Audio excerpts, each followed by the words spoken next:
Alright guys, after a lot of engineering work, which you could either do with a soldering iron or a Dremel kit, I was able to get this to work. But as you can see here, this is the original piece. And I'm going to aim it correctly. Okay, this is where the servo goes into. The only way that you can make the servos that come with a kit fit is by making a hole here. Same thing on this side, which takes a long time, but it can be done. There's other things that need to be done as well. If you look inside here, there's these two little bits here. They need to be soldered out or grinded out. Otherwise, the servo won't fit.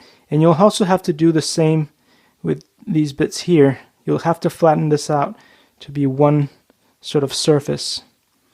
Unless you do that, this will never work. And just to let you guys know, it needs to be done for 4 of these pieces. So far, I've noticed that the kit has, starting off with the beginning parts, there are already 6 pieces that are defective. Of course, there's one more, which is, but I'm going to talk about that in a different video. So yeah, this is where we are with this piece. It's absolutely defective. There's no way you can get it to work unless you re-engineer the part. Anyway, hope this helps you guys, and I will see you in the next video.